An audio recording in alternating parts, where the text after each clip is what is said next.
Hey guys, Tessa here, and today I want to talk about imposter syndrome as part of my burnout series. And what is imposter syndrome and how does it impact our lives and how does it lead to burnout?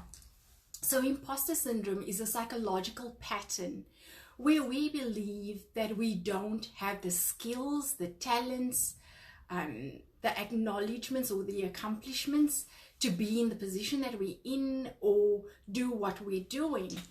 And we feel like a fraud. We feel like we don't belong. We feel like we're not meant to be in that position or not meant to get that promotion. And it's simply not true, because usually it's like a perceived fraudulence, because we have the education, we have the skills, we have the talents. Otherwise we wouldn't have got the job. Someone saw that potential in us. So today I want to share 4 steps on how to deal with this imposter syndrome. And why is it important to us? It's important to understand that up to 82% of people experience imposter syndrome at some point in their lives. So you are not alone. We are not alone when we feel like, oh my gosh, should I be in this position? Should I have this job? Should I do this project? We all feel like that. And it's a lot to do with our beliefs and what competence means to us. So at first I thought it was really just women in high professional positions or high flyers that achieve or that experience this imposter syndrome. And then they discovered that we all do.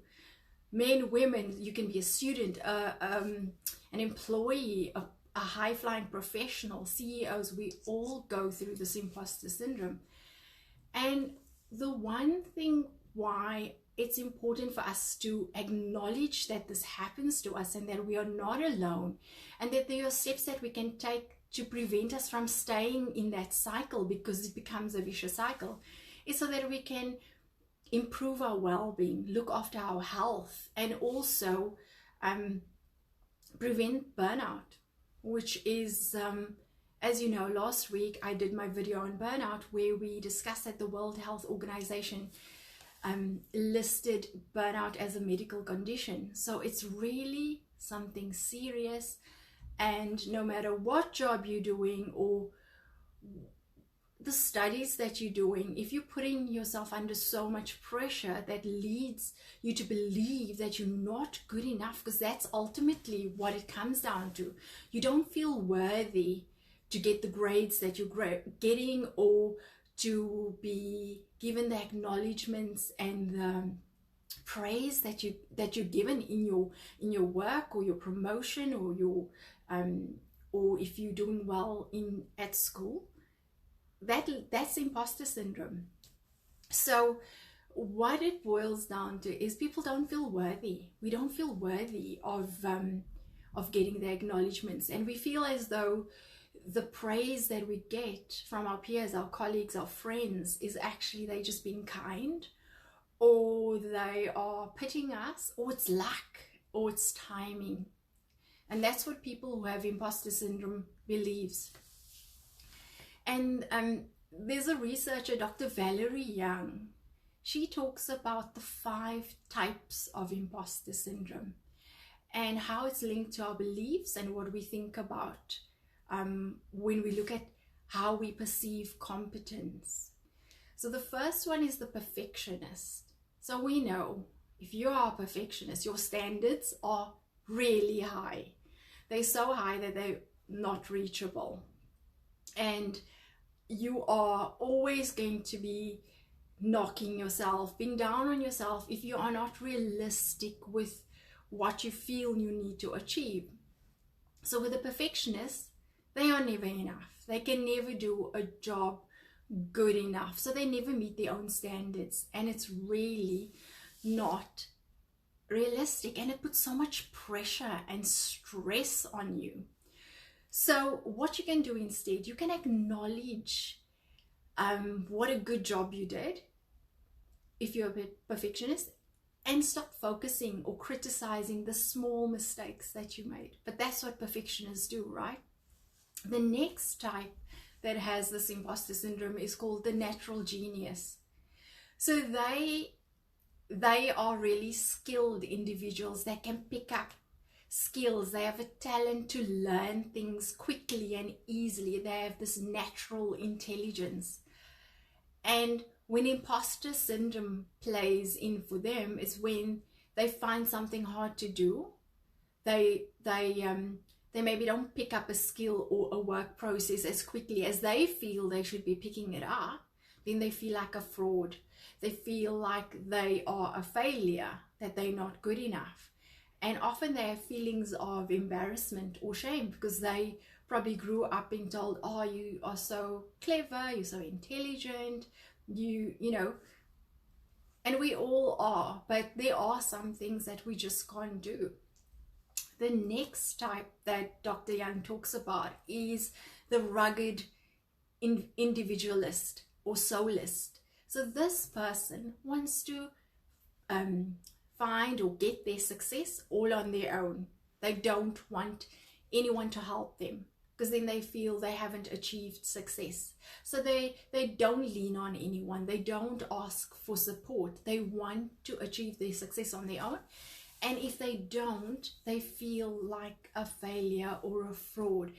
And in all of these things, what happens is we push ourselves harder, we work harder when we feel like frauds or we feel like failures. We just keep pushing ourselves harder. And the next one that she talks about is the expert. So this person, when they're given a task or a job to do, they need to learn everything about that job, everything about that task. They want to have expert knowledge before they start the task. So sometimes they'll spend a lot of time gathering and learning the knowledge, and then they need more time for the task. And where this imposter syndrome comes in for them is when they ask the question that they can't answer, and then they feel like they don't know enough, they're not good enough, they're a fraud, they're a failure, because they claim themselves to be experts, or they want to be experts in everything that they do, that they learn. But you know, we can only learn so much, and we shouldn't be as hard on ourselves that if someone asks you a question that you don't know, you're gonna feel like a failure. But these experts, they do. And the fifth type is called the superhero. So the superhero wants they want to have success in all their roles. So everyone they encounter, they want to have a successful relationship, whether it be if they're friends, everything is on the extreme. They must excel in all their roles: student, friend, mother, father, husband, wife. And I mean, this is such hard work. You cannot be everything to everyone. You can't be perfect all the time. And it's just so draining and exhausting, and there's so much pressure that you put on yourself. So they believe they have to give their maximum energy and effort. And even when they've done that, it's not good enough. It's not, it's not, they haven't done their best. So that's the expert. And then, so these are the 5 types that Dr. Valerie Young talks about. So have a look. Do you see yourself in any one of them? And so where have we learned these competencies? Where do they come from? So they come from probably our environment that we grew up in, from our parents. So if we had really, really strict parents that were strict about our schoolwork and pushed us really hard, or criticize our mistakes really sharply, you can see how that plays into you wanting to do everything right, do everything perfect. If we were taught that, if we were compared to our siblings, if we kept on being complimented on being like a natural genius, or we're so intelligent, naturally intelligent. So when you are grown up and you in a situation where you believe that you should just be able to know everything, do all the skills, and it must come easy and quickly to you, that's where you probably learn those skills. And so it's definitely comes from the way in which we were reared, and how we now carry those beliefs with us, and that's how we sometimes feel like we're imposters, because we feel we are not worthy and we are not good enough. So how can we overcome this? How can we deal with it? So one way to deal with it is really, acknowledge those feelings that you're feeling. Like you're feeling, I don't know what I'm doing, I'm not good enough to be in this job or get this promotion. You're anxious. Find out if it's true. Find out if those feelings, those beliefs are true. Find out if they are fact. Do you have the skills? Do you have the education? Do you have the talent? Someone saw the potential in you to give you the job, to trust you with the job. So find out if those beliefs are true. And if not, seek out a mentor or a friend and talk to them about these feelings, because they'll set you on the right path. And then network. Have a support network.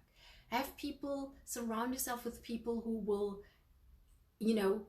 praise you and acknowledge you when you do a good job, but also when you haven't done such a good job, they'll tell you need to improve in this, and this. But it's not a criticism, it's constructive feedback. So they lift you up and they support you, and you support them as well. And the next one is stop comparing yourself with others. Stop comparing yourself with others, because we are all unique. We all have unique talents, and we all are going to get some things wrong, and we're going to do some things right. I just want to see the last one. So yeah, we all are unique. So stop comparing with others. Run your own race, because you're probably comparing yourself to someone that's way ahead of you anyway. And then really challenge those doubts, because if they're coming up, question them. Are they true? Where are they coming from? And like I said earlier, you have the education, because imposter syndrome is perceived fraudulism. It's not real. It's not real. You have the skills, you have the talents, and someone saw the potential in you. So that's it for me, guys, on imposter syndrome. I hope you got some value. And I'd love to invite you to my webinar, which I'm holding on the 8th of June at 7 p.m. Australian Eastern Time, and it's on burnout, because I really believe that it's important for us to look after our health and our well-being and manage stress. Find coping strategies for stress that you can use in your daily life. Thank you. Have a great day, guys. Cheers.